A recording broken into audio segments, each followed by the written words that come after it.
Hey guys what's up, this is Shiv Mishra. Welcome back to the Learn Book. आज के इस video में हम जानेंगे झूम कृषि। झूम कृषि कृषि का एक प्रकार है। जैसे सहकारी कृषि, निर्वाह कृषि, जीरो फार्मिंग कृषि का एक प्रकार है, उसी तरह से झूम कृषि भी कृषि का ही एक प्रकार है। इसे भारत के कई राज्यों में किया जाता है। अलग अलग राज्यों में इसे अलग अलग नाम से जानते हैं।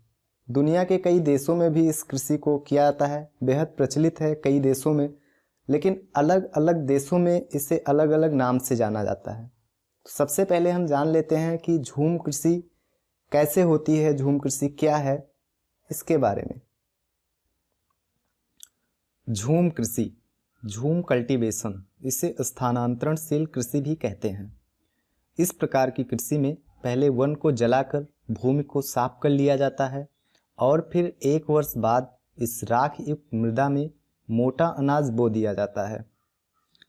इस प्रकार की कृषि में 2 या 3 वर्ष तक फसलें प्राप्त की जाती हैं। इसके बाद में फिर दूसरी जगह पे वनों को गिराया जाता है, उसको जलाते हैं, फिर उसे साफ करते हैं और फिर वहाँ पे मोटे अनाज को बो देते हैं। इस प्रकार की कृषि को काटो और जलाओ, स्लैश एंड बर्न अथवा बुश फैलो कृषि भी कहते हैं। तो इस तरह से जंगलों को गिरा करके, जला करके, साफ करके फिर कृषि की जाती है। तो चूंकि यहाँ पे जंगलों को जलाया जाता है, इसलिए पर्यावरण के लिए यह कृषि उचित नहीं है। तो जैसा कि मैंने आपको बताया कि झूम कृषि को अलग अलग देशों में अलग अलग नाम से जाना जाता है। तो आइए देखते हैं कुछ प्रमुख देशों में इन्हें किस नाम से जानते हैं। झूम कृषि को अलग अलग देशों में अलग अलग नाम से जाना जाता है। जैसे कि वियतनाम तथा लाओस में इस कृषि को रे नाम से जानते हैं। मध्य अमेरिका तथा ग्वाटेमाला में इस कृषि को मिल्पा नाम से जाना जाता है। जावा एवं मलेशिया में इस कृषि को लेदांग नाम से जानते हैं। इसी तरह से और भी देशों में इस कृषि को करते हैं और उस देश में अलग अलग देश में इसके अलग अलग नाम हैं। अब आइए हम देखते हैं भारत के विभिन्न क्षेत्रों में स्थानांतरित कृषि को किस नाम से जाना जाता है।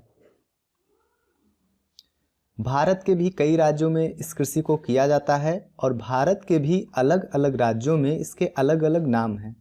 उत्तर पूर्वी भारत में इसे झूम कृषि के नाम से ही जाना जाता है। उत्तर पूर्वी भारत में एक राज्य है मिजोरम, वहाँ पे यह कृषि बेहद प्रचलित है। मध्य प्रदेश एवं छत्तीसगढ़ में दहिया या पेंडा नाम से जानते हैं। आंध्र प्रदेश में पोड़ू नाम से जाना जाता है। केरल के पश्चिमी घाट के पर्वतीय मैदान में इसे कुमारी नाम से जानते हैं। उड़ीसा में इसे फेदू नाम से जानते हैं। दक्षिण पूर्वी राजस्थान में इस कृषि को वालरा नाम से जाना जाता है।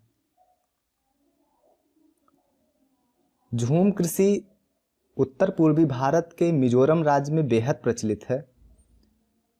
जब वहाँ पे फसल तैयार होती है तो वो एक प्रकार का उत्सव मनाते हैं, वहाँ पे एक विशेष प्रकार का नृत्य भी करते हैं। तो यहाँ से परीक्षाओं में प्रश्न बनते हैं। आइए एक बार एक क्विक रिवीजन कर लेते हैं और थोड़ा मिजोरम के बारे में जान लेते हैं। मिजोरम में पहले वनों को गिराया जाता है, उसको जलाते हैं, फिर वहाँ पे उसे साफ करते हैं। फिर एक बात ध्यान रखनी है कि उस क्षेत्र को जुताई नहीं की जाती। उस क्षेत्र की जुताई नहीं की जाती है। वहाँ पे फसलों को बो दिया जाता है, फिर फसल तैयार होती है। तो जब फसल तैयार होती है तो ये लोग एक उत्सव मनाते हैं और उस उत्सव में एक नृत्य करते हैं जिसे चेराओ नाम से जाना जाता है। तो चेराओ नृत्य मिजोरम में प्रचलित है। इस वीडियो में बस मुझे उम्मीद है कि आपको झूम कृषि समझ में आ गई होगी। Thank you.